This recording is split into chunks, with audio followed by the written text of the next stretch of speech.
असम के मुख्यमंत्री सोनोवाल ने रहमरिया बाढ़ बचाव के लिए 25 करोड़ रुपए दिए। मुख्यमंत्री सर्बानंद सोनोवाल ने डिब्रूगढ़ पहुंचकर रहमरिया में बाढ़ स्थिति का जायजा लिया। मुख्यमंत्री सोनोवाल ने रहमरिया इलाके के हर वर्ष बाढ़ से भूकटाव को रोकने के लिए 25 करोड़ रुपए की घोषणा की। मुख्यमंत्री ने कहा कि रहमरिया के लोग कई वर्षों से बाढ़ से होने वाले भूकटाव की स्थायी समस्या के हल के लिए मांग करते आ रहे हैं। इसके लिए असम सरकार ने पिछले दिसंबर महीने में 3 प्रोजेक्ट के तहत 18 करोड़ रुपए की योजना बनाई थी, मगर हालात को देखते हुए जल संपदा विभाग के अधिकारियों की सलाह पर तीनों प्रोजेक्ट को एक प्रोजेक्ट करने के साथ ही इस प्रोजेक्ट में 18 करोड़ रुपए से बढ़ाकर 25 करोड़ रुपए कर दिए गए हैं। असम की बाढ़ को राष्ट्रीय समस्या घोषित करने के विषय पर मुख्यमंत्री ने कहा कि यह राष्ट्रीय समस्या ही है। इसके लिए प्रधानमंत्री नरेंद्र मोदी एवं नीति आयोग के उपाध्यक्ष के अंतर्गत एक कमेटी का गठन किया गया तथा इस कमेटी में पड़ोस के जितने भी राज्य हैं उससे एक एक सदस्य लिया गया है। उन्होंने कहा कि north east water management authority के नाम से ब्रह्मपुत्र और उप नदियों से बाढ़ और भूकटाव की समस्या का स्थायी हल की संपूर्ण रिपोर्ट देने की जिम्मेदारी सौंपी गई है।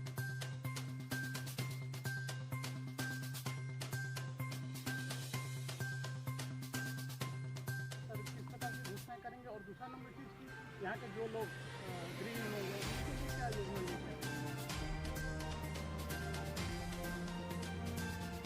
हमारे रहमरिया की जो परम आदरणीय लोग हैं, सब लोगों ने पिछले कई सालों से ब्रह्मपुत्र की जो भू कटाव का समस्या है, इस समस्या के हाल के सिलसिले में मांग उठाते आ रहा है। तो असम सरकार की तरफ से इस समस्या का हल निकालने के लिए हम लोगों ने पहला कदम के हिसाब से पिछले दिसंबर महीना में 3 प्रोजेक्ट का हम लोगों ने सैंक्शन दिया था। करीबन 18 करोड़ रुपया इस तीनों योजना में खर्च किया जाएगा।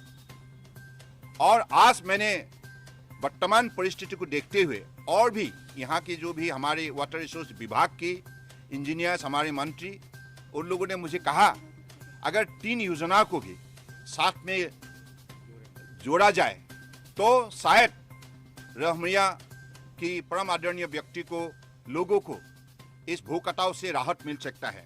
इसलिए मैं आज असम सरकार की तरफ से तीनों योजना को मान्यता देते हुए इस योजना को हकीकत में, जमीनी हकीकत से जोड़ने के लिए, उसको लागू करने के लिए 25 करोड़ रुपया असम सरकार की तरफ से खर्च किया जाएगा। सर, राष्ट्रीय आपदा की ये मांग कर रहे हैं बहुत सालों से। जो पहले कांग्रेस सरकार थी उस वक्त भी इन लोग मांग कर रहे थे कि इसको राष्ट्रीय आपदा घोषित कर। ये तो राष्ट्रीय आपदा है, इसलिए परम आदरणीय प्रधानमंत्री जी ने नीति आयोग का हमारे उपाध्यक्ष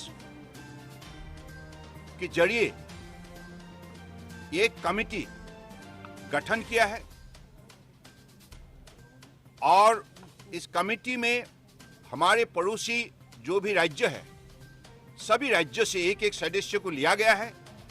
north east water management authority के नाम से इस कमेटी को अगले दिनों में ब्रह्मपुत्र और इनको उपनदी जो है बाढ़ और भूकटाव समस्या का स्थायी हल निकालने के लिए डिटेल प्रोजेक्ट रिपोर्ट बनाने के लिए जिम्मेदारी सौंपा गया है। सर, बागजान में जो आग लगी हुई है वो अभी भी नहीं बुझा है, तो उसको लेकर बुझाने के लिए ऑयल इंडिया के और ओएनजीसी के और दुनिया के अमेरिकन, कैनेडियन, लाइक सिंगापुर के एक्सपर्ट लगे हुए हैं सुबह शाम। वर्तमान बाढ़ की स्थिति के वजह से ये काम आगे बढ़ाने के लिए दिक्कत हो रहा है, लेकिन उन्होंने लक्ष्य तय किया है कि अगले कम दिनों के अंदर इस आग को बुझाया जाएगा और बागजान की परम आदरणीय समाज को इस समस्या से राहत दिया जाएगा।